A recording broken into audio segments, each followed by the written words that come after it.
Good morning, everyone. Today is October 31st, Thursday.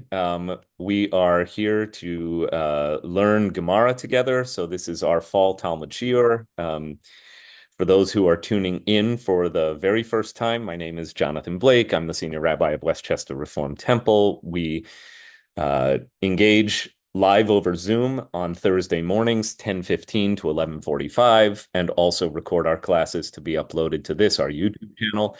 So however you're engaging with our content, we hope that you find it meaningful. Please like, subscribe, do all the things.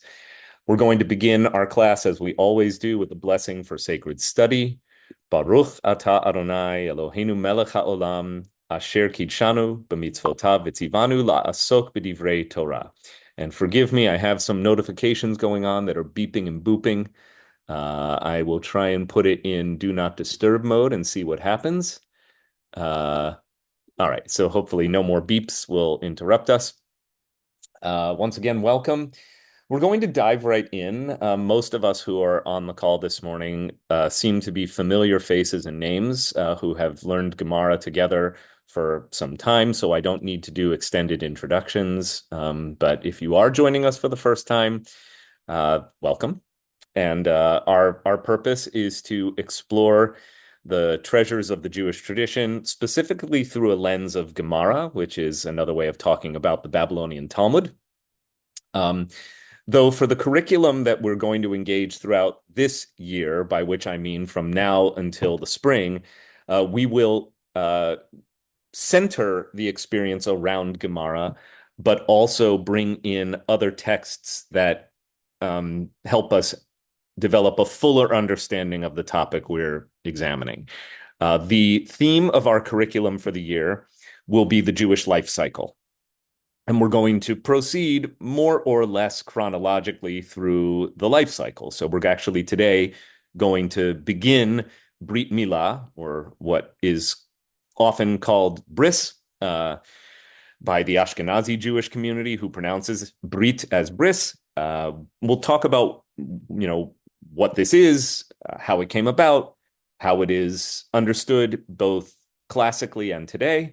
I imagine this will take at least a couple of lessons. And then, the nice thing about this is we'll just proceed when we're ready to move on through the stages of life. So Brit Milah and Bar Mitzvah on to the wedding, and study a little bit about divorce.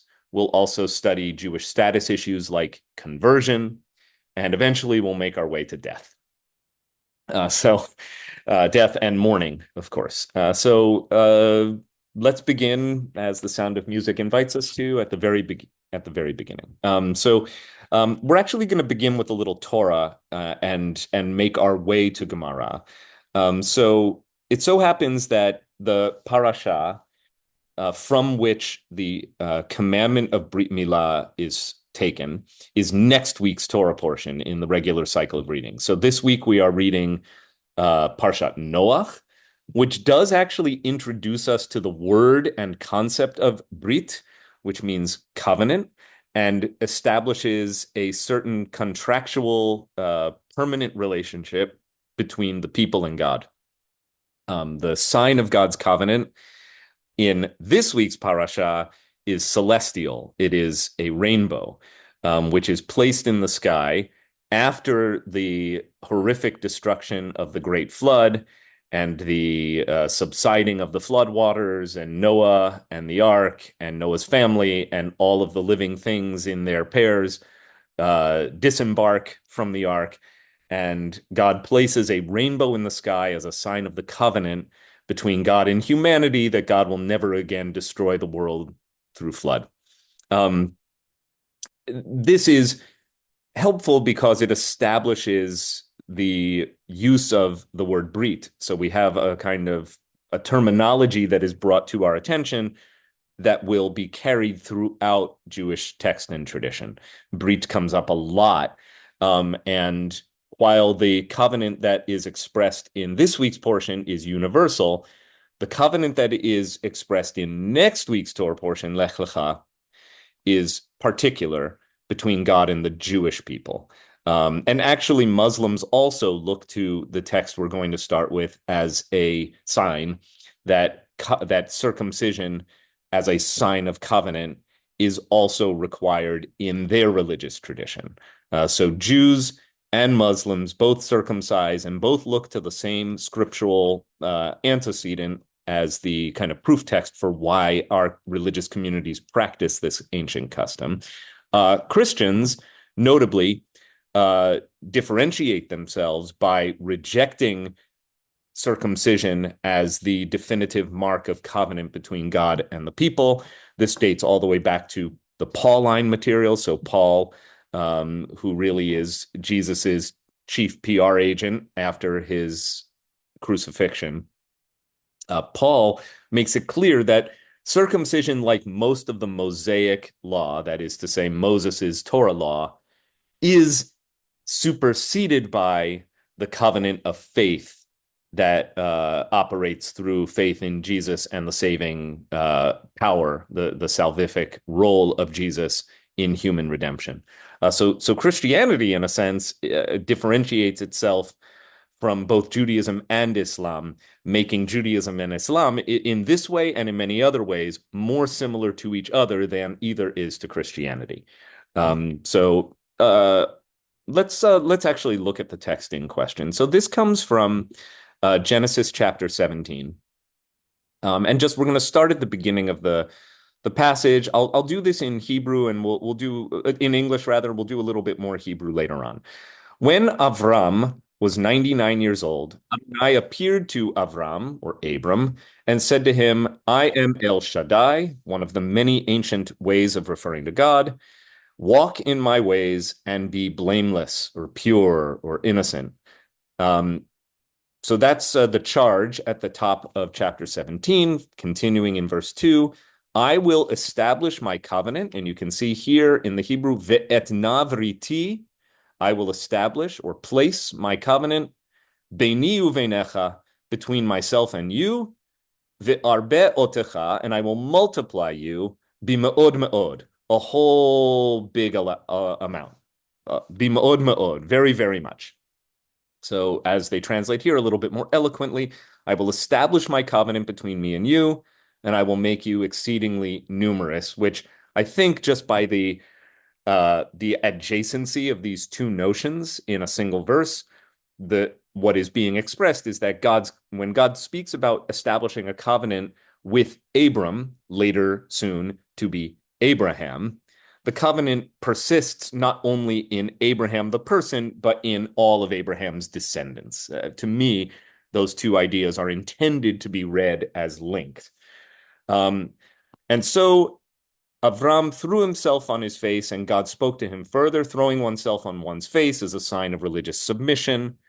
Ani hinevriti itach. God is saying, as for me, here is my covenant with you. So what do we mean by covenant? God will say, V'hayita la'av hamon goyim. Here's the deal, as Joe Biden would say. Listen, here's the deal. You shall be a father to a multitude of nations, and you shall no longer be called Avram, but your name shall be Avraham, for I make you the father of a multitude of nations. If I click on the asterisk, it just gives an etymological note that Avraham is Avraham, can be translated as father of a multitude. Others will say that the addition of a single letter into Avram's name is a hey, and hey is a abbreviation for Hashem, the name of the divine. So Avram, a normal guy, because of his covenant with Adonai, takes on the hey for Adonai, or the hey for Hashem, and becomes a divine emissary. That's more of a folk etymology. Probably the real answer from a historical critical perspective is that there were probably tribes in antiquity that called this father figure, this patriarch, Avram, and others knew him as Avraham. These are clearly cognates of each other, and this is the text's attempt to merge the two and say, no, it's the same guy. Whether you called him Avram or Abraham, we're talking about the same patriarch. And they come up with this folk tradition that God gave him a new name. So he is both Avram and Abraham. I will make you exceedingly fertile, and make nations of you, and kings shall come forth from you. So all of this part of the covenant is the divine promise, God's end of the deal. I will maintain my covenant. There's the word brit again. So in this case, v'haki moti et briti beini uveinecha. I will establish or uphold my covenant between myself and you. Uvein zaracha. Now it is made explicit, and with your descendants acharecha who come after you, lidorotam, for all their generations. Livrit olam, as an eternal covenant. You see how many times the word brit comes up. Liyot lacha lelohim, to be unto you as God, or I will be God for you, ulizaracha acharecha, and for your descendants who come after you. As translated here, I will maintain my covenant between me and you and your offspring to come as an everlasting covenant throughout the ages, to be God to you and to your offspring to come. Okay, so promise number one has to do with progeny, right? So there are two basic promises in the covenant that God establishes with the patriarch, with Avram, now Avraham. One has to do with progeny. I will be God to you and all of your descendants forever and ever and ever. And the second promise of the covenant has to do with property. So this is just a little mnemonic that I came up with a long time ago. If you want to remember what God's covenant with the patriarchs and matriarchs is, at least in the book of Genesis, it's twofold, and it's words that are assonant, sound a little bit alike, progeny and property. Here's the second promise. I will give to you and to your descendants who come after you et eretz migurecha, the land in which you are presently residing or sojourning, they say here. I assign the land you sojourn in to you and your offspring to come, et kol eretz Canaan, the entirety of the land of Canaan, of Canaan, la achuzat olam, as an eternal inheritance, or the word achuzah literally means something that you hold or grasp. So they say an everlasting holding. That's a good translation in my view. Vayiti lahem lelohim, and I will be your God, or I will be their God, rather, meaning all of the descendants who will occupy this inherited land of Canaan. All right. And God is still speaking. Vayomer Elohim el Avraham. God said to Abraham, Ve'ata et briti tishmor. And you must observe or protect or uphold or keep my covenant. Ata v'zarecha acharecha ledorotam. Both you and the descendants who come after you for all their generations. As translated here, God said further, as for you, you and your offspring to come throughout all the ages shall keep my covenant. We're still getting to what's Abraham's end of the deal, right? God establishes the terms of the covenant that will be established and upheld by God first. They are loosely mnemonicized, progeny and property. Right? God says, I've got two promises that I'm going to give you. And now we're going to get to what's Abraham's end of the deal. Judy Gross, hand question. Unmute. Yeah. My wonderful favorite prayer of Shabbat is the B'nai Yisrael. It has these words in it, B'shamru B'nai Yisrael et Shabbat, and it has L'doro Tomarit Olam. I mean, it's here. Right, so, but this is fascinating because a transformation is taking place in Exodus. I believe it's chapter 32 where that verse is taken and then becomes the popular prayer / song Vishamru. Vishamru V'nei Yisrael. It's like what my cantor David Green growing up used to call Rawhide. Kind of has that, like the theme from Rawhide. Vishamru, whip crack, V'nei Yisrael et HaShabbat. Lasot et HaShabbat lidorotam b'rit olam. Right? Lidorotam, for all their generations, brit olam. Only in this case, the covenant is actually, Shabbat is the sign of the covenant between God and the Jewish people. In Genesis chapter 17, the text we're looking at today, it is not the Sabbath that is the sign of the covenant. It's not the Sabbath that has to be observed. So you'll see that the concept of everlasting covenant, though established here in the book of Genesis, is transformed.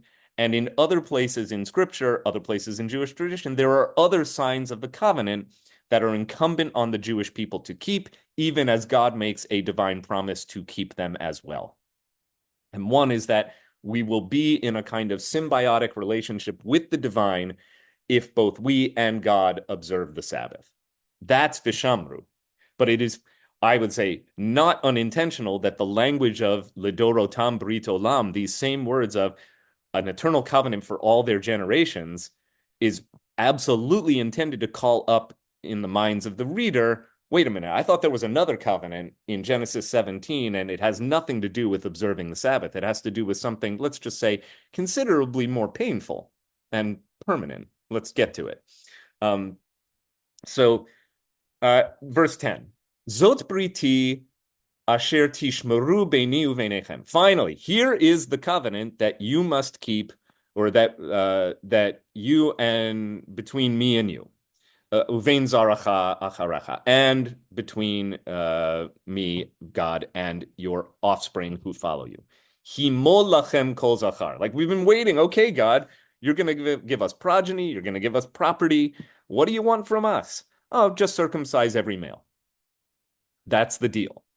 Now, again, it would be reasonable, particularly as modern readers of the Torah, to then expect Abraham, who is not portrayed as particularly shy or unwilling to question the divine. We haven't gotten to it yet, but just a couple chapters down the road, we will get to the famous story of God's intended destruction of Sodom and Gomorrah. And Abraham doesn't just sit and say, oh, okay. God says, how can you do this? And will you spare the city for X number of innocent or righteous people? And there's a big dialogue. I don't need to recap that story. I assume it is familiar. In this case, Abraham is just listening. And God says, no, we want you to circumcise your foreskin. And in case we didn't know what is exactly being asked to be circumcised, verse 11 elaborates, you shall circumcise the flesh of your foreskin, and that shall be the sign of the covenant between me and you.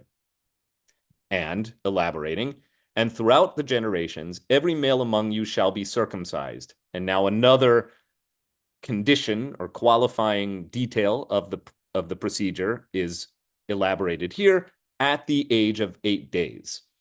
As for the homeborn slave and the one bought from an outsider who is not of your offspring, they too must be circumcised, homeborn and purchased alike. Thus shall my covenant be marked in your flesh as an everlasting pact. And again, here the word pact is the same word brit olam, an everlasting covenant. And if any male who is uncircumcised fails to circumcise the flesh of his foreskin, that person shall be cut off from kin. He has broken my covenant. And then Sarah gets her name change. And again, Abraham doesn't have anything to say about this, nor does the Torah portray God as feeling any need to provide an explanation for why. I mean, the why of it is, this is how you know that we're in covenant together. This is simply what I expect of you.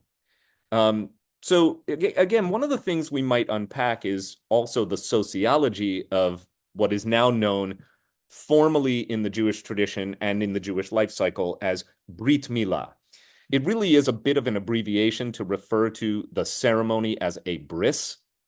Bris simply is the Ashkenazi or Yiddish pronunciation of Brit. Brit means covenant, and as we've seen, covenant simply means a pact or agreement. And one that is taken upon oneself with a certain solemnity and seriousness. But Judy very helpfully reminded us that Brit is not in and of itself an indicator that it must be effectuated through circumcision of the foreskin. There is plenty of other reference points. There are plenty of other references to Brit that don't have to do with circumcision. So we will learn in Exodus, the Shabbat is also a sign of a covenant between God and the Jewish people. So Brit just means covenant. So technically, when we're speaking about a bris, the proper way to refer to such ceremony is B'rit Milah. Specifically, this is the Brit of Milah, Milah, which means to circumcise, from the verb limol. So circumcision was a practice known in the ancient world long before there were communities who thought of themselves as Israelites, much less Jews, which is an even later designation. There's ample evidence that has been uncovered. They have found instruments that were clearly used to perform circumcisions in societies, civilizations that are older than the Israelite civilization. It is, if I don't have this, I think I'm not mistaken to say that at least that for some duration of time in ancient Egypt, circumcision was practiced mostly among the priestly class. So in other ancient Near Eastern civilizations, and I know nothing about circumcision in other tribal civilizations that are not part of the milieu out of which Israelite civilization emerged. That is to say, in the Far East or the Amazon. I mean, I know that there are other tribes and civilizations that have practiced circumcision for different reasons. In ancient Egypt, it was a sign of priesthood. In other communities, it was a sign of royalty. In other communities, it was a specific vow taken by specific members of the community to designate specific roles or distinctions. But in Israelite society, clearly, it is incumbent upon every male and distinguishes the people entire. And as such, the commandment to circumcise the flesh of the foreskin of every male who is descended from Avraham is the first commandment given to the Jewish people, or at least that's the traditional understanding of Brit Milah. That it is true that in Genesis chapter 1, God does say to humanity, male and female, God created them. And I think the very next verse or two, God establishes, be fruitful and multiply, fill the earth and master it or subdue it or be a good steward for it. I don't know if chivshuha necessarily implies subjugation.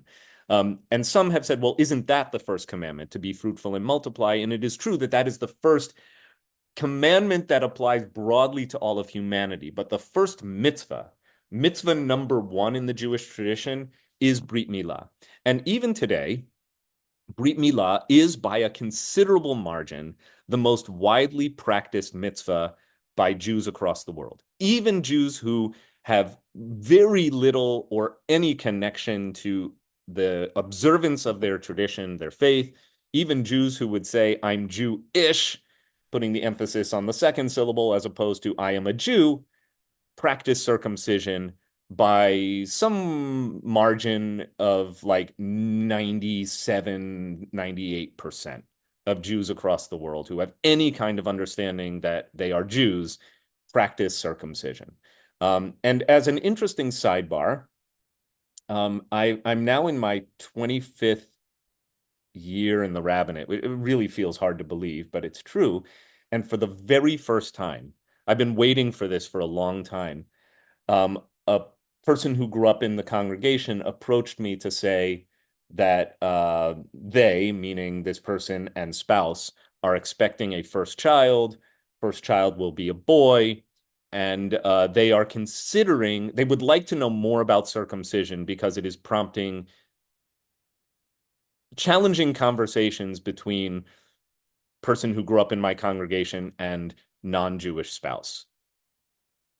So it's really interesting to me. I've had many people who have asked about, do I need a moil? Do I need to do a bris? But never before have I actually been consulted on the question of, should I circumcise my child? I'll take your advice on how I should answer. But one answer is that it is practiced more widely, historically and even today, than any other Jewish practice. More people practice circumcision than regularly attend a Seder or light Hanukkah candles and obviously you go down like Shabbos and kosher observance are much, much, much, much lower. But Brit Milah is still not universally, but uniformly practiced by a super, super majority of Jews. Okay, let's pause here. This is the Torah text that we're going to start with. We're going to do one other biblical text, and then we're going to jump into rabbinic literature, especially Gemara. Thoughts, questions, comments that you'd like to raise about what we mean when we talk about Brit Milah and why we do it? Russell, please. If the circumcision is meant to be the symbol of God's covenant with the Israelite people, and yet it was so widely practiced by other cultures, how does that distinguish the covenant with us and the covenant with everyone else? To the best of my understanding, and I've actually spoken to a couple of scholars who've studied Milah, the big difference was that the Israelites distinguished themselves early on as the first major civilization or culture where circumcision was practiced by all. And there are even other biblical stories where this comes up as a plot point. The most famous, Russell, is probably familiar to you as a person who regularly participates in our Torah study community on Shabbat. It's several chapters down the road, but still in the book of Breshit in Genesis, when um, Jacob's only daughter Dinah is raped by a foreign tribe, a non-Israel. I mean, it's you can't really talk about Israelites at this point because Jacob hasn't even been renamed Israel, but it's clear that Jacob and his family have a tribal identity already, and another tribe of Shechem rapes Dinah, and the sons of Jacob propose a kind of a way of making this horrible crime right. The recompense will be that they will demand that every member of this tribe circumcise their males. And clearly, what I think is being suggested is that is something that only Israelites would do.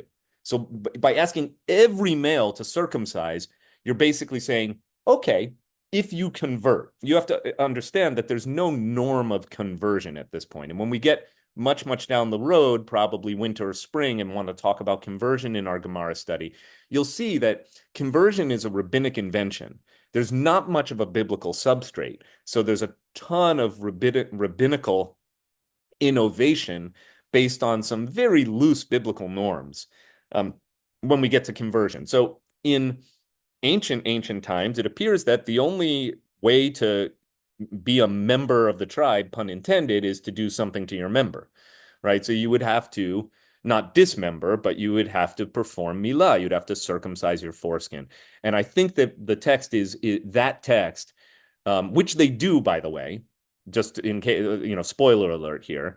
Some 300 males of this tribe all circumcise themselves. And then while they're still convalescing, and the Torah tells us in a great deal of pain, Shimon and Levi, two of Jacob's sons who are particularly aggrieved by the rape of their sister, sneak into the camp of the foreign tribe at night, and slay them all with the sword, put them all with the sword. And Jacob is horrified. Jacob thought that there could be like a nice marriage of convenience here. They were going to marry off the raped daughter and make nice with this other tribe, and you learn the whole thing was a very cruel ruse. Um, and Jacob says, "What have you done? You've disgraced me. You've disgraced all of us." And Shimon and Levi get the last word in the story. I don't think they get the last word in Jewish tradition, but in the story, they say, "Shall our sister be treated like a whore?" This is not one that we give kids for bar and bat mitzvah to give a Devar Torah about. Like, mostly that gets skipped over, though. I will tell you, my second year at WRT, going back to like 04, 05, I had a kid. Parents are still affiliated, great kid. And he came up to me after the sixth grade retreat, now the sixth grade Shabbaton. And he said, "Rabbi Blake, I want to talk about the rape of Dinah." He had already read his Torah portion. He knew that that was in it. I said, "Ben, I said, "Really?" And I said, "Okay, what's your message?" And he had a brilliant message. Like, I don't remember what it is, but I'm like, "Okay, you can talk about the rape of Dinah." But that like most kids don't read that story. Anyway, that's a long way of answering your question. I think that the point is that the distinction was that it was democratized or universalized as opposed to being an elite status symbol that the circumcised males in the same community as the uncircumcised males would take on. Mom and dad. Thank you. Yep. Is there a backstory to why a covenant has to be sealed with the shedding of blood? Yes. I mean, my conjecture on this is yes, but I'm playing armchair anthropologist when I say that. Like, I don't. I'm not a scholar of anthropology of ancient Near Eastern civilizations. I'm an amateur enthusiast about such things. So when articles come their way, come my way, I'll read them. To the best of my understanding, the scholarly consensus appears to conclude that sealing a sign of divine loyalty or cultic loyalty, loyalty to tribe, loyalty to the tribal deity, in blood was an ancient norm. Now, again, almost anything that we're going to read about this in the rabbinic literature begins with the premise that this is just something we do, and we'll come up with post facto reasons, or I would say rationalizations for the practice. So what we're going to read in the Gemara, which does get into the why quite extensively, isn't looking at the question from an anthropological lens. But we know that all sorts of ancient civilizations have practices of ritual scarification and bloodletting, and all sorts of taboos and associations with blood, including in Israelite society. Well, I was thinking, I was wondering if there's a reflection there of what could be substituted for human sacrifice. I mean, giving up of the firstborn, Indeed. Is something that's done. You recall that instead of sacrificing Isaac, there was a ram. That was a convenient substitution. So instead of sacrificing the child, we'll cut off a part of the body, and we'll shed blood, and that should suffice. I think that happens to be so spot on that it makes me want to look up a verse that I had not brought into today's lesson, but need to now. So give me a second. It's Exodus chapter. I'm looking it up on Safario right now. See how quickly I can find a verse that I didn't prepare ahead of time. Exodus chapter 20. Come on. Hang on. I know that it's... All right, I'm going to have to Google it for 1 second.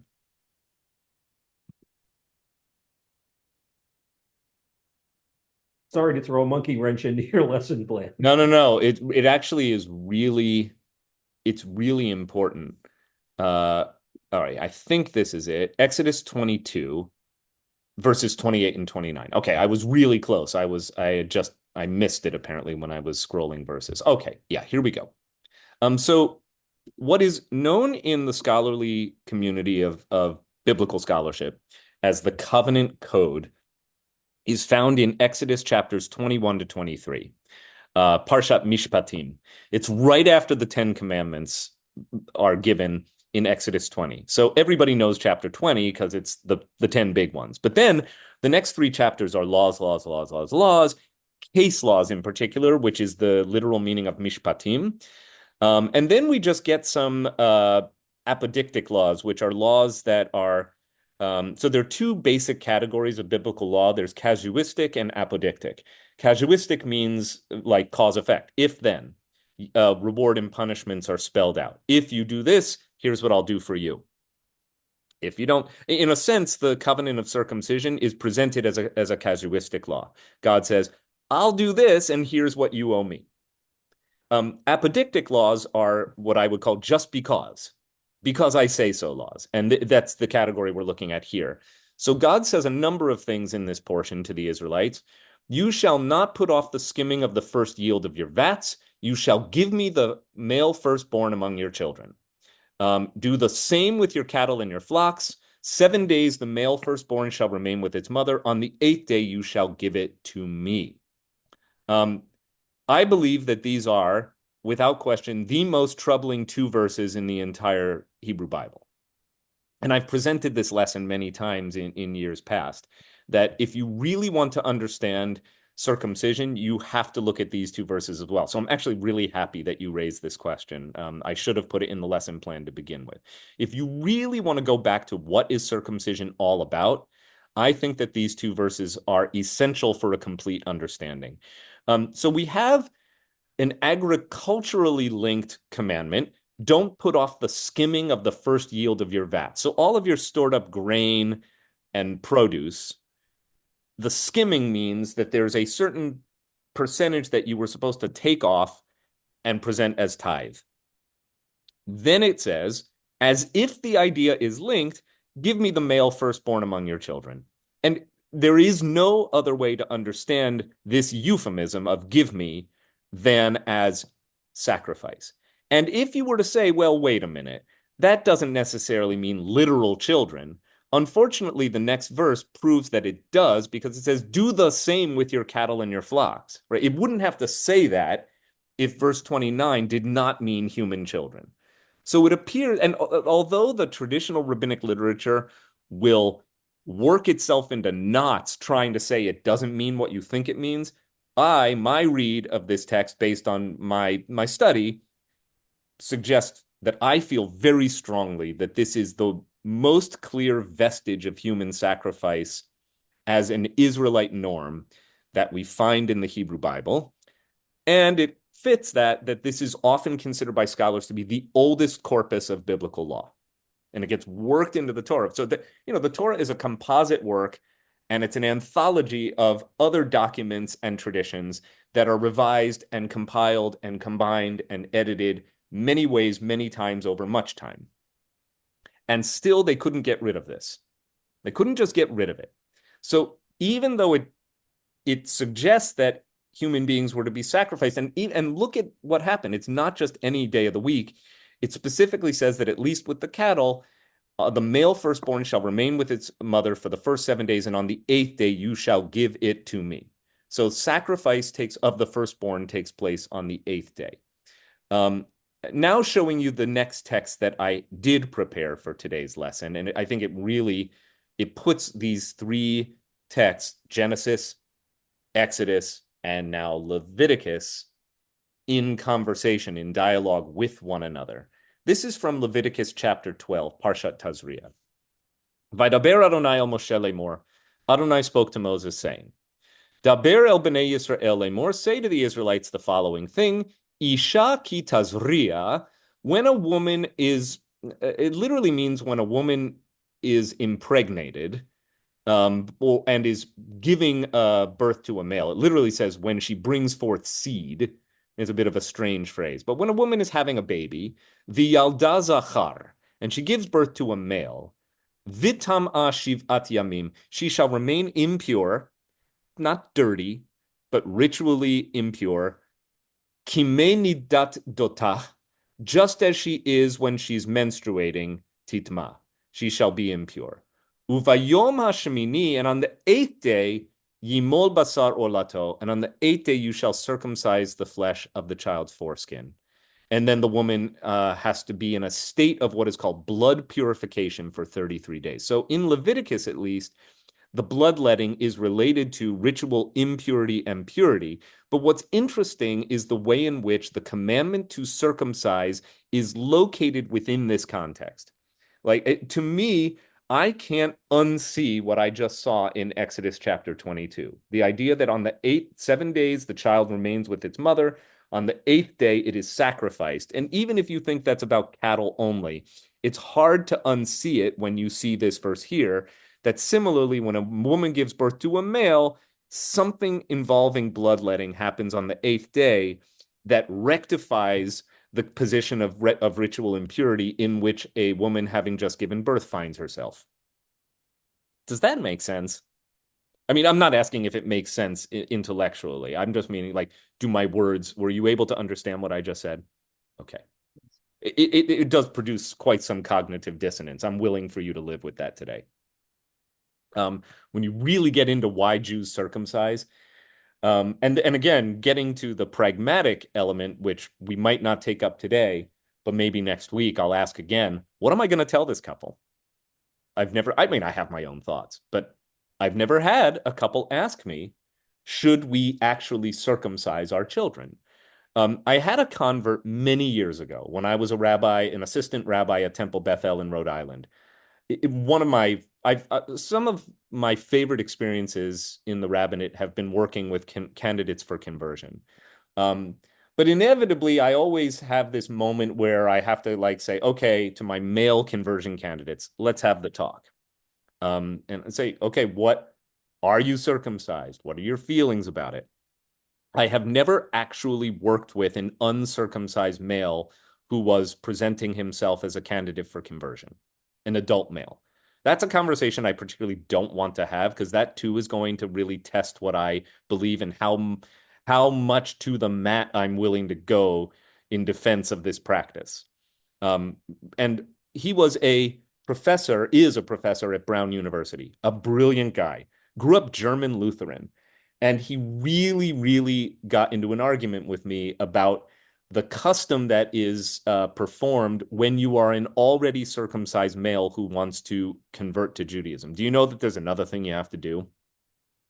It's called hatafat dam brit, which literally means a drop of covenant blood. The practice is that if you are an already circumcised male who wants to convert to Judaism, obviously you don't re-circumcise. But it is expected that a moil or a urologist will extract with a hypodermic needle 1 drop of blood from the glands, from the head of the penis, as a sign of your devotion to the Jewish covenant. And this professor really pushed back on it. He had read Hannah Arendt. He was a brilliant guy, but he's like, this is completely irrational.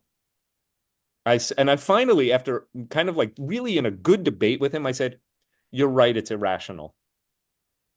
But there are reasons we do things in life that go beyond rationally compelling reasons for doing them. I think there are things that we can make an argument for. We do this because this is what Jews do. And I'm definitely not going to get into, well, on the 8th day, they used to sacrifice us, but now this is the only thing we have to do. Isn't that nice to be let off easy? Okay, Mom and Dad, a follow-up? Well, number one, you just gave me a very unpleasant recollection of what happened when I was clumsy in the operating room with an uncapped syringe. I think you know that story. But the other thing I want to say is, there's something about the 8th day that is really medically valid, which is that, if a baby makes it a week, that's kind of a milestone.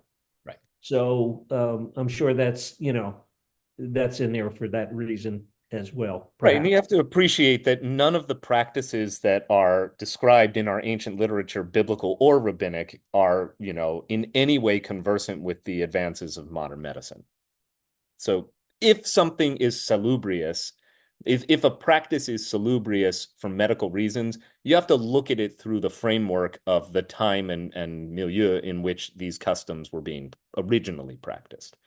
It is true, as some have pointed out to me, that one case for circumcision speaks for itself, which is that if you aggregate the effect of circumcision on human populations over large amounts of time and space, it obviously provides a medical benefit.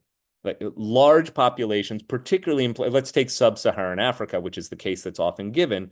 One of the best ways to save lives in places like sub-Saharan Africa or Southeast Asia is to perform circumcisions like across the board, because it prevents the spread of bacteria, viruses, and various sexually transmitted diseases. It is salubrious for those benefits.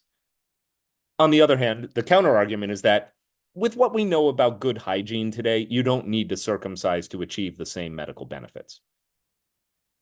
Okay. Any other questions? Are you still with me? Anyone lost their appetites yet? Carol, please unmute yourself.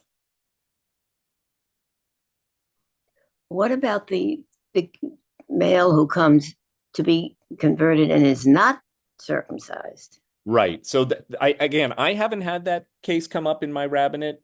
In the Orthodox and conservative world, and I think most Reform rabbis, well, I shouldn't say that. I really don't know. And again, circumcision is so widely practiced, even in America, that it really doesn't come up that often. But it's going to happen more and more. There are more families that are choosing not to circumcise their boys than at any other point in recent American history. So it's going to come my way at some point, I assume. And didn't it say that that Abraham's issue or all those related? So if you convert and you're not part of that issue, what happens? It's like you're adopted. Yeah, effectively, you're adopted into the tribe. And circumcision, there is no way around it. In traditional Jewish practice, all males must circumcise. So if an adult male came to me and said, I want to convert to Judaism, by the way, I'm not circumcised, what do I do? I haven't had that case yet. At this point in my rabbinate, I'm inclined to say, okay, let's talk about the tradition. Let's talk about why it's practiced. I will make the strongest and best case that I can for why this person should consider circumcision. But at the end of the day, if it depends on so many things, I'm like, well, will it bother you if your son who is circumcised sees you as an uncircumcised male? And like, how much does it matter to you? Because nobody in a Reformed Jewish synagogue is ever going to care to look. But people should know. Well, we're going to get to it. We're going to really get to like why is this custom so important to the Jewish tradition, particularly since it requires a very serious sacrifice. Maybe that's the answer in and of itself, by the way, that the very fact that it requires this commitment in blood is exactly why it's compelling. I think there's something to that. But in the modern world, in today's world, and especially as a person who is as committed to rational thought and teaching as I am to Judaism, this one is hard for me to harmonize. Right? Okay, let's read on, Carol. Alan, you want to chime in? Just briefly, years ago, there was a television show called 30 Something, and it was an intermarried couple, and they were debating whether they should circumcise their child who was on his way. And Alan King was the father of the Jewish son who wanted to break with tradition. And at the end of the day, Alan King said something. I don't remember exactly what it was, but it was like the nail was hit on the head, and they decided to do it, having to do with breaking the chain of tradition.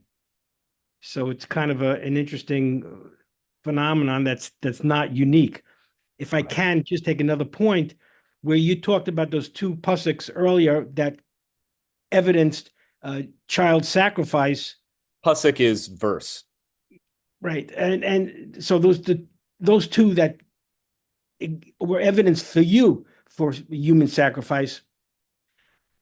I am one that believes that the giving of after 8 days of a child to God was not a sacrifice physically, but to be dedicated, the parents would dedicate the child to God, maybe to be a priest of those days or whatever. Right. And that's why if the parents didn't want to commit, they would have a pigeon haben and say, no, I want him back. And right. So Leviticus chapter 3, Numbers chapter 3 and chapter 8 elucidate exactly that explanation, by the way. So you're in very good company, Alan. That is one of the traditional explanations. An Orthodox rabbi who's less of a text critical junkie as I am, looking at those two problematic verses in Exodus chapter 22 would probably say exactly what you just said. No. This is about spiritual dedication of the son to Judaism, to temple, and that's why you redeem the child through a pidyon haben. Let's make this, let's figure out a way to do the redemption not through blood but with money. All valid. My problem with it is that, methinks thou dost protest too much. Like the Torah expends a tremendous amount of effort all over the place protesting against the practice of child sacrifice. To me, that leads me to believe, to wonder, to conjecture that child sacrifice was definitely a thing, because why would you need to legislate against it so strenuously? Right. And the whole binding of Isaac story is another proof text for me of the way I look at it. It's like, you don't need to tell people to sacrifice a lamb or a ram instead of your child, unless people really think that this is a thing you should do. And the fact that Abraham seems to respond to God's call, like, oh, now, by the way, you circumcised Isaac, but now I want you to kill him. And Abraham's like, okay. And then God says, no, not really. Use a ram instead. It's like, that's a very weird way of telling a community, don't kill your kids. Thank you, though. Totally. Alan, yours is the traditional explanation, like through and through. And I don't deign to have answers. I only give you my opinion. Rob Resco adds in the meaningful comment, likely because the medical recommendation in the past in the US was to circumcise all males, whereas now it's become less automatic and many are choosing not to. I understand that is correct. Like when a boy is born, it's asked of the parents. It's not just assumed like, oh, and by the way, here's what we're going to do before we send you home from the hospital. Or a Jewish patient Jewish mother or father who had just, had a child delivered would say, no, we've got a moil lined up. We're going to do this on day 8. By the way, many in my community these days, I'd say a quarter, a third, are choosing not to have a traditional bris on the 8th day, but rather to have a medical circumcision in the hospital, and then an 8th day ceremony of naming and affirmation and welcome to the covenant. And I long ago accepted that as part of normative Reform Jewish practice. In my view, some of that is just the anxiety that accompanies circumcision, which I do get. I think circumcision probably is more traumatic for the mother than for the child, but that's just based on anecdotal observation. Lots of families want to have it happen in a medically supervised environment with a board certified doctor. I'm like, well, you can have a moil who is also a board certified child or pediatric urologist. There are lots of ways to do this. And all of the moils that I recommend, or mohalot, female mohalim, that I recommend are all MDs. These days, just in my community, that is sort of that is the hoped for standard. Okay. But back to B'rit Milah. So we actually are now going to jump a long way in our Jewish time machine and look at a very short passage from the Shulchan Aruch.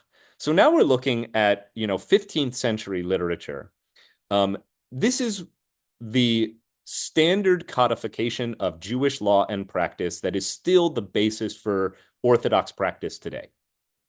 So in section Yoreh De'ah, Siman 260, Siman just means sign or paragraph or section. This is a very, very straightforward statement. Mitzvat aseh le'av, it is a positive mitzvah or commandment incumbent on the father, limol et beno, to circumcise his son, u gedola mitzvazo, and this mitzvah is bigger, gadol, is bigger or greater than misha'ar mitzvot aseh, than all the other positive commandments. Very flat statement that circumcision is mitzvah number 1. B'rit Milah, mitzvah number 1. And then it goes into the specific requirements. If the father did not circumcise his son, a bet din, a rabbinical court, is obligated to circumcise him. And if the beit din did not circumcise him, he is obligated when he grows up, meaning the boy, to circumcise himself. If he does not, he suffers karet, which is spiritual excommunication. I mean, it underscores the seriousness of this. But what I want to suggest is that from Genesis, Exodus, Leviticus, so we're talking, at least 2,500 years old, this literature, with a substrate that dates back centuries before that, all the way to the 14th century of the Common Era. So what are we talking about? So if something is 1,000, let's say 1,000 BCE, we're talking about the span of 2,500 years, 2,000 to 2,500 years between the Torah and the Shulchan Aruch. But the Shulchan Aruch makes clear what all of us still know today, which is that circumcision is a really paramount mitzvah. It's mitzvah number 1.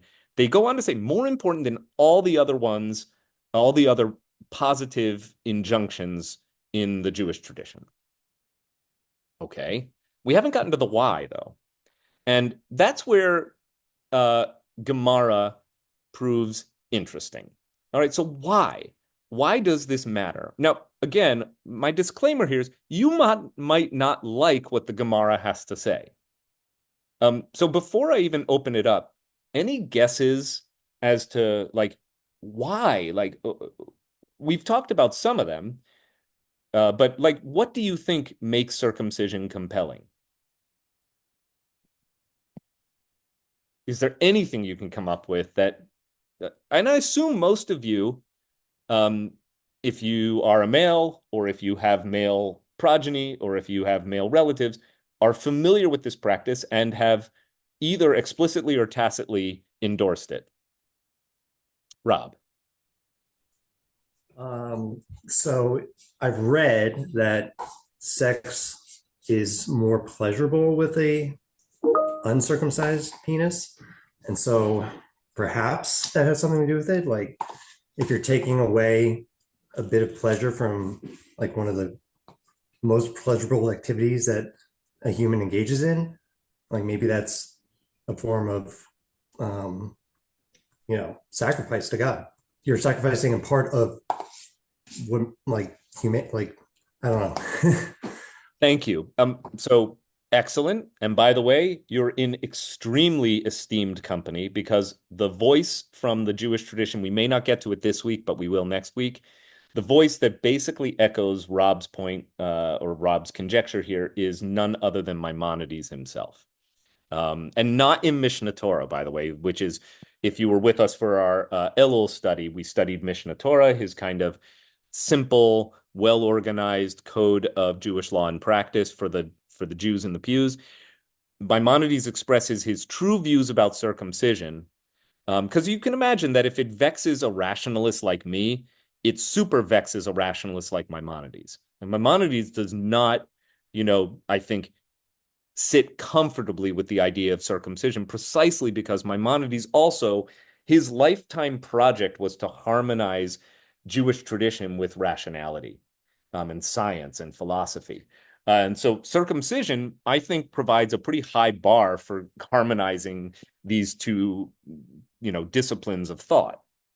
So we'll get to it. It comes from his Guide to the Perplexed, Moreh Nevuchim, which is his masterwork of philosophy, which is way above my ken.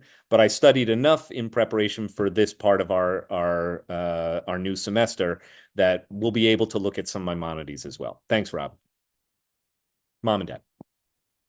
Well, about circumcision, it certainly is permanent.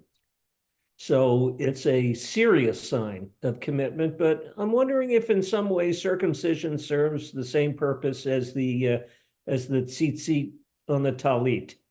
It's an ever-present and always reminder of your covenant and the commandments. Excellent. As a male, you can't go about your daily body without noticing, oh yes, I'm circumcised. Yeah, great. Just like when I'm wearing my fringes, I can't help but, remember that I've got a mitzvah to which I'm excellent. And I would say, particularly in a tradition that later in the Torah will be explicit about the prohibition against ritual scarification, bloodletting, and tattooing, that this permanent mark is the exception to that rule. This one thing you not only may do to your body, but you must do.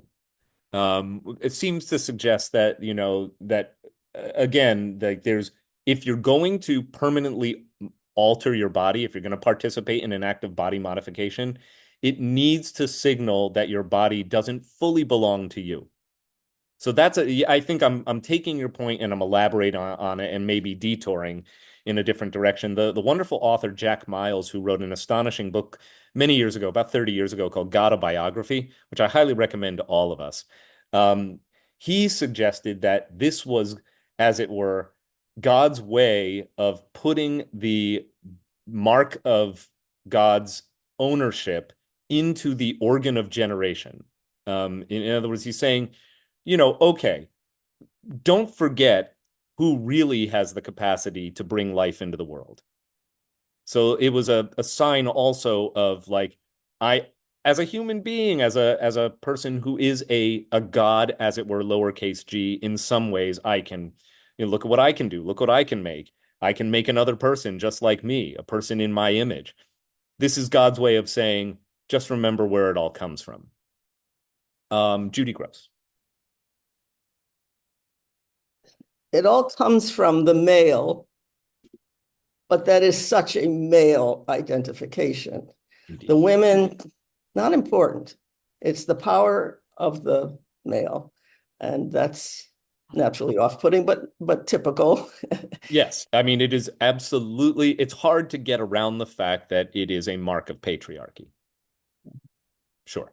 On the other hand, again, that whether it's a rationalization or something reasonable, I'm not one to say definitively, but Judaism is as supportive of requiring male circumcision as it is opposed to female genital mutilation. Thankfully. Yeah, But again, I mean, the two, and one could argue that the two reside in different categories because the effect, as Rob raised, on sexual pleasure of circumcision is considerably less than clitorectomy, for instance, in which the entire organ of sensation is removed in the female. And so there is no equivalent to female. We wouldn't want the equivalent. It's just the power that it gives to the male. Yeah. That's right. Thank you. Okay. So finally, we're going to do a little Gemara today. And again, like I said, we needed a lot of, I think, anchoring our conversation. And we'll do this as we go through the life cycle, because the Gemara is, of course, it's neither the beginning nor the end of the Jewish conversation on why we practice what we practice, and for that matter, how we practice what we practice. In most cases, the Gemara takes the biblical and Mishnaic, always the Mishnaic substrate, as its jumping off point. But sometimes if you just dive into Gemara, it expects the reader to be familiar, indeed conversant with Jewish norms and practices that don't get unpacked in the Gemara itself. So I'm just going to assume that all of us are novices, myself included, by the way, and that anytime we study Gemara in this lesson, in this curriculum, this year-long curriculum that I'm very excited to begin today, we're going to want to anchor our Gemara in the root texts from Scripture. Okay, so here we are.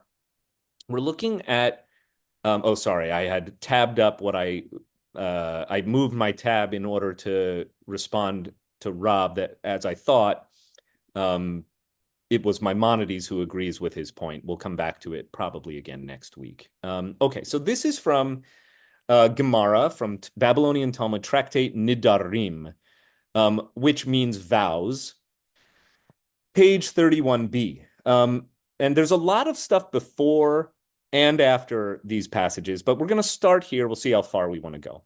Rabbi Eliezer ben Azariah Omer. Who is this guy? Who is Rabbi Elazar ben Azariah? This fellow. So Rabbi Elazar ben Azariah, a Tana, meaning an early reciter of the law from the Mishnaic period, fourth generation of teachers. He was among the scholars in Yavne, which is the seaside community on the Mediterranean, not far from Tel Aviv, which did not exist at the time. At the time of Rabban Gamliel, who was the preeminent scholar of that generation. When the Sanhedrin, the purported rabbinical court, temporarily deposed Rabban Gamliel, they installed Rabbi Elazar as his replacement. I don't know, don't ask me, I don't know why Gamliel was deposed. I'll have to do my homework. Beyond his scholarship, he was also known for his great wealth and generosity. Okay, so that's our figure. He says, Mi'usahi ha'orla, the foreskin, this is the line here, is mi'usa, a Hebrew word that means disgusting or repulsive. Again, you could say, well, that's not a scientific or rational evaluation. That's completely subjective. Is it based on aesthetics? Is it based on hygiene? It does not say. But it is presented here as an objective evaluation. The foreskin is gross. All right, so that's where he started. The foreskin is just yucky. Not what you thought you were going to read, right? But that's what a prominent rabbi has to say. And it's kind of funny that that's the best he can come up with. Like, why do we get rid of this thing? Answer, because ick. Okay, moving on. Okay, but why specifically? So he's not going to leave it at that. It's not just that it looks gross or it smells gross. He's like, no. Because the wicked are disgraced through it. In other words, he says, if you look at who's got foreskins and who doesn't, you can learn something. Here's what he says. The wicked are disgraced through it, as it is stated. Behold, the days to come, says the Lord. You already know, to anyone who talks this way has got to be a prophet. And it sounds like Jeremiah. Behold, the days to come, says the Lord, that I will punish all them that are circumcised in their uncircumcision. Weird way of putting it. In other words, they're saying they are as solemnly committed to being uncircumcised or being foreskinned as we, the Jewish people, take the covenant of circumcision. I think that's what's meant here. But as usual, prophets speak in riddles and poetry and verse, and not always in a way that is prosaic and straightforward. So I will punish all them that are circumcised in their uncircumcision. Again, which I think is just a poetic and emphatic way of saying really committed to being uncircumcised, heathens. And by the way, throughout most of Jewish tradition, in our literature, the word the uncircumcised is a broad inclusio to mean heathens. It's not actually that we've examined the penises of all of these people, but like Goliath is the classic example of the uncircumcised, the Philistine. And it is absolutely laden with this almost visceral response to the foreskin as something gross or disgusting, odious. All right. Specifically to Jeremiah, he has in mind Egypt, Judah, and Edom, which is really interesting because Judah is presumably the tribe of Judah. I clicked here, right? And it says, no, he means the biblical Judah, but he wants to suggest that even the Jews of Judah, in their straying and idolatry, have become the uncircumcised. They too are heathens, which again, I think that this is not just about foreskins.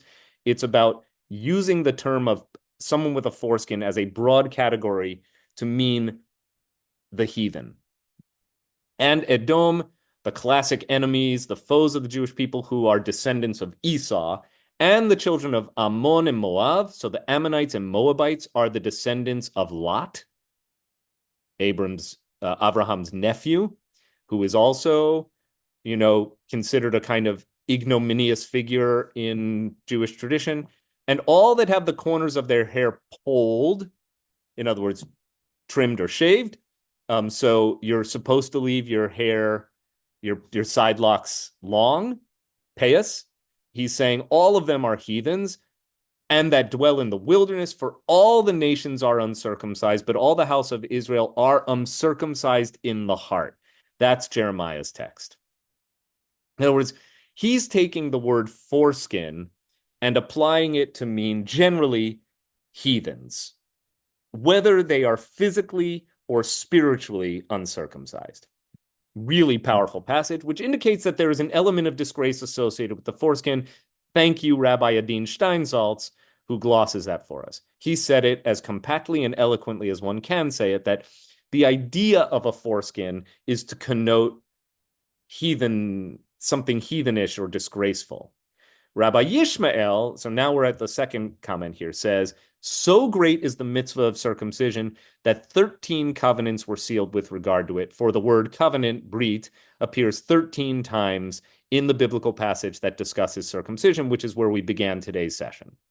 So we didn't count it, but I did say, notice how many times the word Brit comes up, and if you keep reading to the end of the chapter, it is 13. Are there 13 different covenants? No, but this is a way of saying really, really, really, really important. Let's read another one. Rabbi Yossi says, so now it becomes like a rabbinic free-for-all. And the rabbis are going to jump in and say, I've got a reason why it's important. Okay, Rabbi Yossi says, so great is the mitzvah of circumcision that it overrides the strict halachot or laws of Shabbat, meaning circumcision is performed even if the 8th day following the birth of a son occurs on Shabbat, despite the fact that circumcision violates the prohibition of labor on Shabbat. Are you familiar with this fact? Are you aware that Jews circumcise even on Shabbat? And it is effectively, other than saving a life, the only mitzvah that overrides the Sabbath, even on Yom Kippur. I mean, good luck getting a moil who's willing to come to your house on Yom Kippur, but technically, if you give birth, there's an asterisk next to that. If a woman gives birth on a Saturday, the bris is to take place on the following Saturday, Shabbat, and you don't wait for the sun to set. Interestingly, only the asterisk, only vaginal delivery. If the child is born cesarean, and is healthy, you circumcise on the 9th day. Why? because the technical language that is provided in the book of Genesis says all children or all boys that breach the womb shall be circumcised on the 8th day. And this phrasing of breach the womb is interpreted by the rabbis to mean vaginal delivery. But if the child has to be extracted through surgery, through cesarean, you would not violate the Sabbath for that because it didn't breach the womb. It's a bit of a technical thing, but by the way, it's still the practice today. People will sometimes even call Amy Rosberg at WRT and say, my wife just gave birth. We know it's Shabbat. When's the bris? And we say, vaginal delivery or cesarean? If cesarean, the answer is Sunday. If there is any medical reason whatsoever the child to delay circumcision, then circumcision is delayed. As you probably have heard, the health of the child is paramount. So children who are born preemie and whose very life may be in a much more compromised state, you don't have to circumcise on day 8. You basically just say, we're going to wait until the child is viable and healthy enough to sustain a procedure. So you do it as soon as possible, but only after the doctor has advised that the child is eligible for circumcision. But in normal cases, like normal, healthy vaginal delivery, day 8. And the rabbis go on to say, even on Shabbat. And there's a whole discussion, I don't think we're going to get to it, but there's a whole discussion on carrying a scalpel on Shabbat. Some of you who have studied Gemara with me will recall that in traditional Sabbath observance, you're not allowed to carry, and you're also not allowed to hold tools that by using them would ordinarily violate the Sabbath. So technically, because you're not allowed to write on Shabbat, I'm not actually even supposed to hold a pen on Shabbat. Technically, because you're not supposed to, trying to think of something else. Well, using a telephone is a pretty obvious example. Rob? It's actually me. Yep. That distinction suggests that there's a hierarchy between children who are born vaginally or versus cesarean. Why? Yeah. Unclear why the rabbis would have parsed the verse to I mean, the womb is the uterus. Correct. So by definition, any child who is born has breached the womb. Correct. Yeah, honestly, I don't know the answer to that. I know who I can ask. I can ask my colleague Lou Barth, who's well into his 80s, but he's sort of the Reform movement's expert on B'rit Milah. It might even be in his book, B'rit Milah in the Reform Jewish Tradition. It's a pretty. Do I have that book? Where's my life cycle? I think I loaned it. I think it's on permanent loan to our congregant Doug Burns, who became a moil. He's a board certified urologist who decided, kind of in his later career, he's like, yeah, I'm going to become a moil, and now he's like, the Scarsdale moil. Anyway, I'll ask Doug. I'll ask my moil friends, what's the deal with that? You also have to assume that cesarean in antiquity was not an easy procedure. It's not an easy procedure today. Like the risks associated must have been incredibly high. The only thing I can say to that is that perhaps the rabbis are eager to find anything they can to protect the Sabbath. Like, in other words, to come up with a reason not to violate the Sabbath. But that's not a particularly compelling reason. It still privileges vaginal delivery over cesarean. Yeah, and makes one child better than. Right. Mm-hmm. Dad, you have a thought about that? I like the doctors are duking it out this morning. Yeah. I just happened to Google this. The first recorded cesarean section was performed in AD 1020. However, the first written record of a mother and baby surviving a C-section was in 1500 in Switzerland. Yeah, but the rabbis talk about it in literature that's much older than that.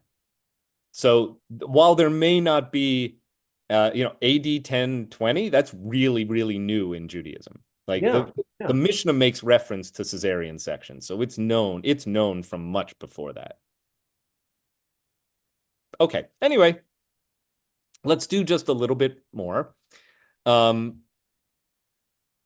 Okay, so I'm gonna skip a paragraph and just go back into Nedarim.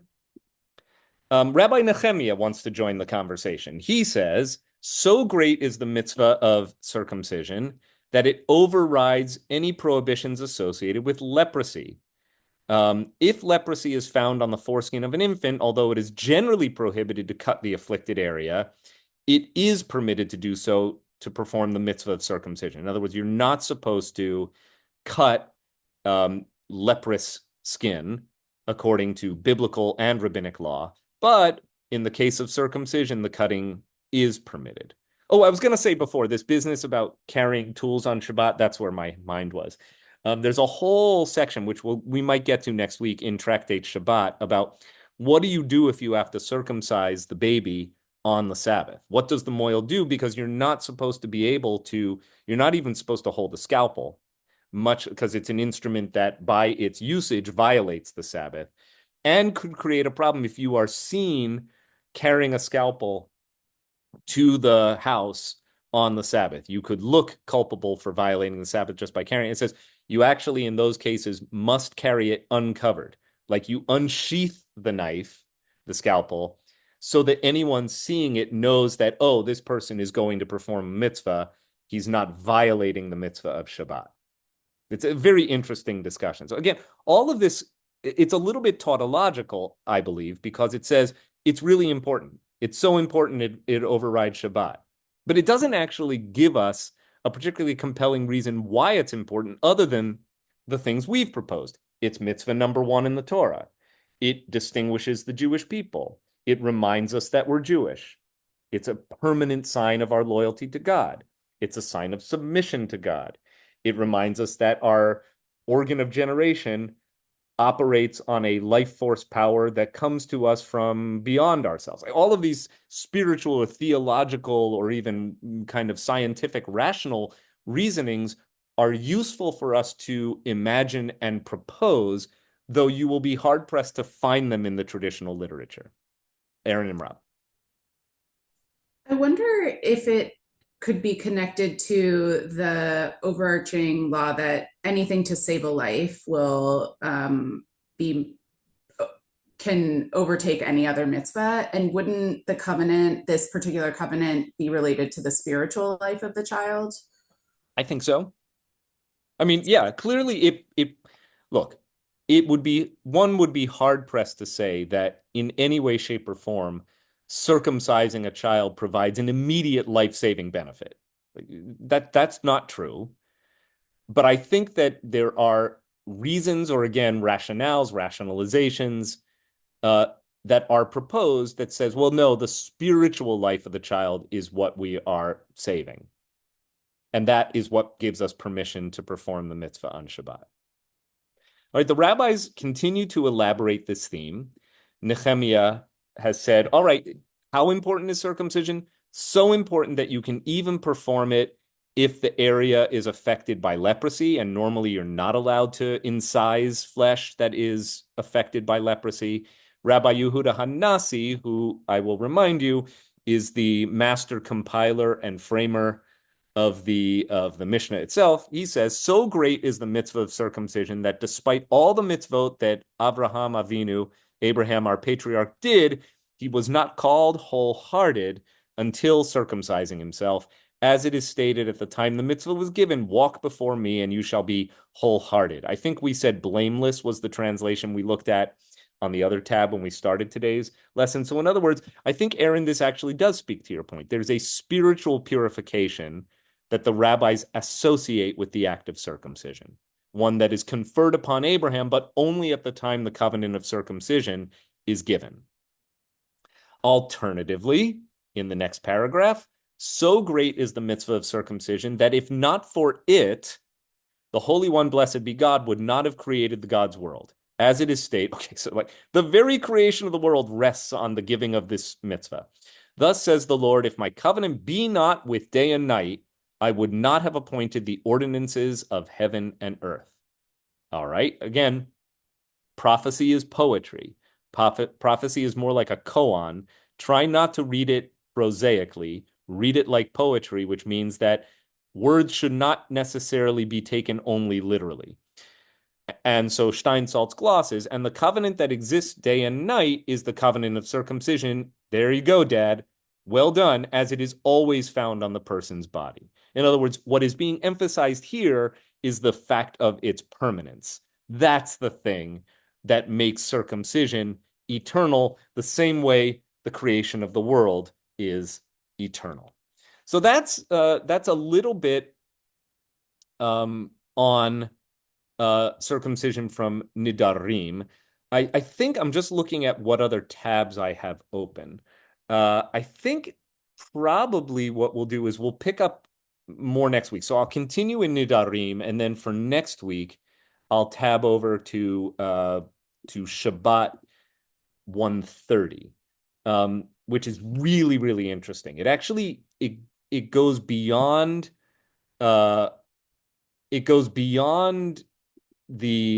reasons that are provided in Tractate Nedarim that say, well, circumcision is really important, and here's how we know.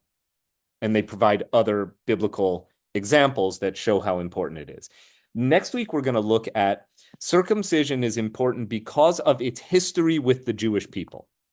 And it will talk about the lengths to which Jewish people have gone to defend this practice. Most of you are aware that during World War II, circumcision was a reason for the Nazis to murder you, right? So many Jews, very tragically, there's considerable evidence of this, both written and medical, and like there's physical evidence of Jews who tried during the Holocaust to perform reverse circumcisions very painfully, often like on themselves or on their loved ones, or going to see doctors who would try and create a foreskin that could be stitched up or stretched or made to look like you were uncircumcised, in order to hide the fact of their circumcision, which would have been, reason enough for the Nazis to murder you. So from this, we learned that at times of great duress and trauma for the Jewish community, Jews have died for this covenant. And that's what we're going to get into next week. Like the lengths to which Jewish people have gone, that's a theme that the Gemara itself takes up. Now, obviously, the Gemara was written long before the Nazi Holocaust, but the Gemara is familiar with the Roman subjugation of the Jewish people. And similarly, there were long periods of Jewish history where circumcision was outlawed. Mom and Dad. I don't know why this occurred to me, but I think maybe because you brought up Moses, or that was in the next topic. Yep. It seems to me that, Moses, as kind of like a foundling, probably was already circumcised, and then he ends up in Pharaoh's court. You wonder, since the Egyptians are specifically said to be, the uncouth, uncircumcised, how that, that of course, it means, the text doesn't deal with it because the text's not interested in it. But I think that's kind of like an interesting kind of sidelight. I don't know. Yeah, it is. And unfortunately for us, although the text does give us in Exodus chapter 1, it gives us Moses's birth and origin story, and you're familiar with it, I'm sure, that because an edict against the baby Hebrew boys, had been issued by the Pharaoh, they were to be thrown into the Nile. Moses's mother, fearing the death of her newborn son, places him in a reed basket on the Nile and floats him down with Miriam watching from the bulrushes. Like, it's a very famous story. But no indication, I believe, I'm not familiar with any verse in that chapter that indicates anything about the story of Moses's own circumcision. I think we're to assume that Moses himself was circumcised in infancy. But again, then you would think that could be problematic for when he was discovered by the what are they? Not handmaids. Handmaidens. Yeah, the handmaidens who disobey Pharaoh's genocidal edict against the boys. The next text does touch on this. We'll just glance at it briefly before we wrap up today. Michelle? And Kat? And Kat. This is Claudia. She likes to participate. But that raises the question of why he apparently did not circumcise his own children. That's okay. So thank you. That's exactly what we're looking at. That's where we're going to conclude today. So let me bring up the last text for today's lesson. So Moses himself takes a wife. Her name is Tzipporah. And this is very interesting because she's the daughter of a Midianite priest named Jethro. Or Yethro. And most of us who've studied this conclude that Moses' wife, not Jewish, well, certainly not Israelite. And yet, there's never any doubt that Moses' sons are, as it were, Jewish. But again, I'm using the word Jewish in a way that is the definition of anachronism, right? They didn't have this term Jewish. But in terms of like the tribal lineage of the Jewish people, it's clear that Moses' children are seen by the tradition as heirs to the heritage and tribal identification of Moses.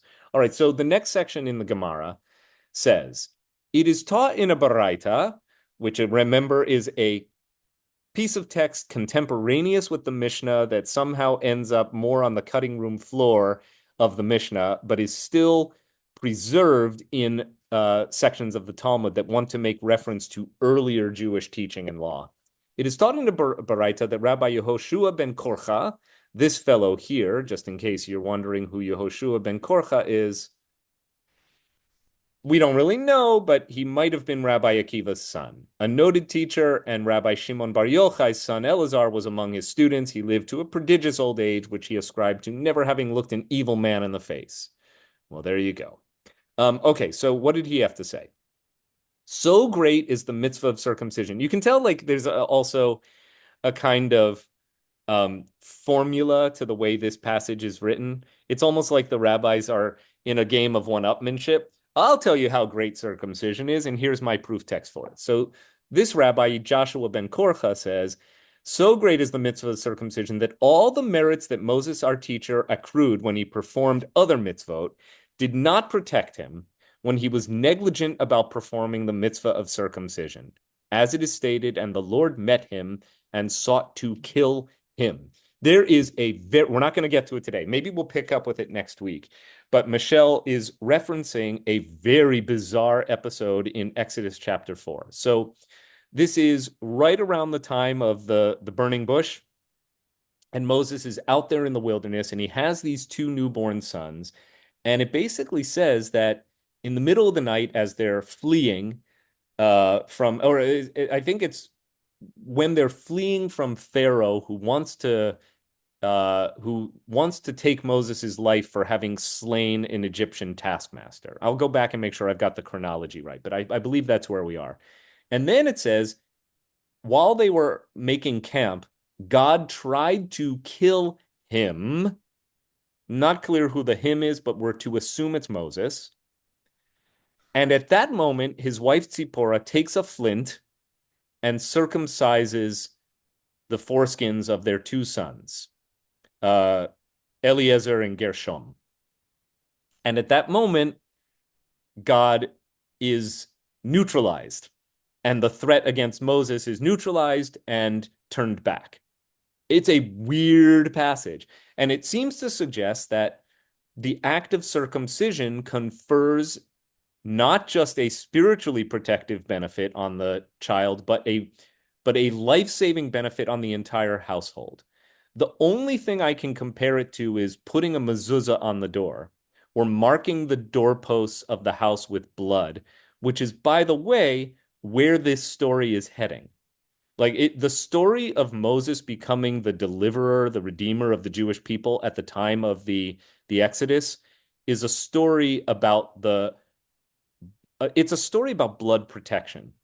And it begins with this strange little, often overlooked 2-verse segment from chapter 4 of the book of Exodus, where Moses almost seems to die, but God's wrath is turned back by his wife having the seichel, the foresight to circumcise their boys, threat neutralized.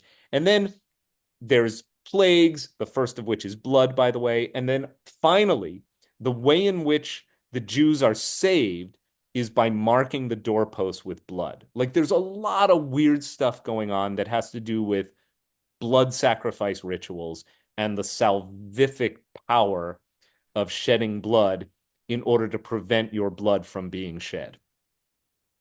Weird stuff, man. But that's where we're going to end for today. You didn't realize all of this from B'rit Milah. Like, why do Jews do this thing? That's really how this course is going to proceed this year. It's like, okay, we all know what a bris looks like today, but why do we do this thing? And even something as, normal, at least to me, I do at least one a week, usually 2 or 3, as a bar mitzvah or a bat mitzvah. Why? What is this ritual? Why do we do this? Why does a Jewish wedding look the way it does? Why is a Jewish marriage constituted the way it is? What do all of these rituals and practices mean? Because this is the stuff that informs how we live Jewish lives, the life cycle. So I'm really looking forward to going much, much deeper into this curriculum with you and hearing your thoughts, your questions. And we'll pick up where we left off today, 1 week from today. As a sidebar, on November 7th. I'm going to let you know we're going to change things up for November 14th because I'm unable to teach that day, but I'm thinking of inviting a guest teacher for that day. So don't disappear. I think either Rabbi Platkow or Cantor Kleinman is going to teach that class. I just need to check in with them and make sure that they're available. Okay, my friends, have a wonderful weekend. Halloween Sameach, Shabbat Shalom. Toda rabah. Nice bloody lesson for Halloween. Indeed, right? Little spooky. Thank you. Thank you, everyone. Kol hakavod, John. Peter, thank you. So glad to have you here live. Welcome.